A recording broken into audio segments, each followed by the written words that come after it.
They're undefeated this season and remarkably Simon Goodwin's side are on a 14-game winning streak. So can anyone defeat the D's in season 2022? Riley Beveridge joins me, and Riley, the reigning premiers, it's been a pretty perfect start. What do you make of their season so far? Yeah, they've been pretty good. 7-0 and absolutely flying. And I think if you look through their 7 wins so far this year, no one's really laid a glove on them. So the two sides that have got closest, Gold Coast and Hawthorn, I think if you watch those games back, they're pretty much in control of both.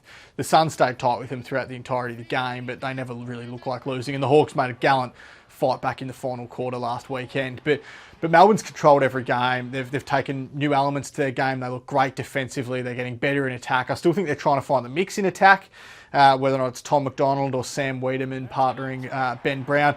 Once they find that, they'll be firing on all cylinders, because I reckon they're about that close away from clicking, which is a really daunting prospect for the rest of the competition, given they are 7-0. I still think they've still got a little bit left in the tank, and maybe they're just holding that for September. It's certainly ominous, especially given they've been hit with COVID as well in the past couple of weeks. What about the biggest surprise? I mean, we all thought that they'd come back fit and firing and ready to go, but what's shocked you the most? Probably just what I said. They have gone to a slightly new level. I mean, if you watch them throughout the finals, they smashed sides all throughout September last year, and they looked as good as they ever have under Simon Goodwin. They've maintained the rage throughout the first 7 weeks of this year, and I think if I was looking at Melbourne, you'd probably expect them just to slip up somewhere, and they haven't yet. So I'd have probably thought, yeah, look, you'd think they should go in favourites in all 7 games, but maybe they finish 6-1 after the first 7. The fact they're 7-0 and haven't looked like losing has been probably the most surprising thing for me, because now you start looking through their fixture and think, where do they lose? Where's it coming? Where is that loss coming from? They'll have bigger tests to come. They're still going to play Brisbane. They're still going to play Sydney. So once they play those games, we'll get a better indicator of just how they're placed going into September. But at the moment, they're flying.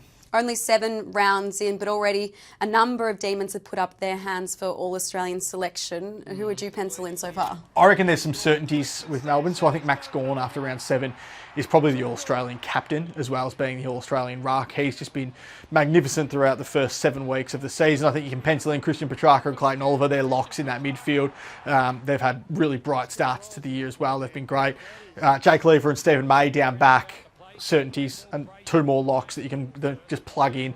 They've been pristine throughout the first 7 weeks of the year. They've been awesome. Hang on, so you're saying that potentially they could have, what, a third of the All-Australian Why not? team? We saw Geelong do it, I think, 2008. Yeah, okay. They had a third of the team. I don't see why this Melbourne team, if they do what Geelong did and only lose 1 game throughout the home and away season, why they can't be in the exact same position going into the All-Australian selection time frame. But the other one I want to just put on the radar, Ed Langdon on a wing. If they're going to pick a wingman, Ed Langdon's the perfect option for them at the moment. He's been extraordinary, averaging just over 410, I think it is, metres gained, averaging just over 24 disposals a game as well. He's so important to how they play. Now, one of the most impressive things as well to this 7-0 start, Riles, has been that they've had some injuries. They've had to, especially in their back line, have a bit of a makeshift defence. Yep. What's the health like of the side at the moment? Still pretty good across the board. I mean, Toby Bedford's the prime example of that. They dealt with COVID obviously last week, which was a bit of a headache for them, but they had some players come in, and Toby Bedford was the example of just how fit they've been throughout the year. So he was the sub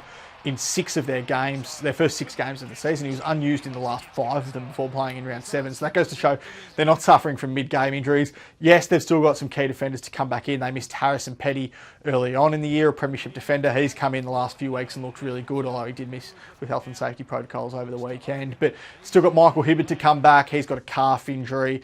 Still got Christian Salem to come back. He's got a knee injury that he suffered in round 1. I still think they're a sneaky chance back half of the year of becoming that first side to play their grand final team again in a home and away game. Okay. So look for, I think it's Hibberd and Salem are the only 2 that's still to come back into that side. Now finally, and I feel a little bit silly asking the question of you, Riles, but are the D's final bound again? Yes, they're premiership bound again, I think. I think it's going to find them, other teams are going to find them incredibly difficult to stop, especially when they come into September if they're playing the same type of football as they are now. I think they are premiership bound. I think their 2 biggest challenges throughout this year are going to be Brisbane and Sydney. And the fact they've got a home ground advantage on them at the MCG, where the grand final will be played, will make them incredibly difficult to beat if they do make it to the grand final. I mean, it's not like they've got a Richmond who are high-flying at the moment and play the MCG so well as well. They've got 2 interstate sides who are probably their biggest rivals. Maybe even Fremantle, you can add to that mix, who are pretty unproven at the MCG as well. So I think this all bodes well for a Melbourne premiership. Well, the D's are looking cherry ripe. That's what we've made of their season so far.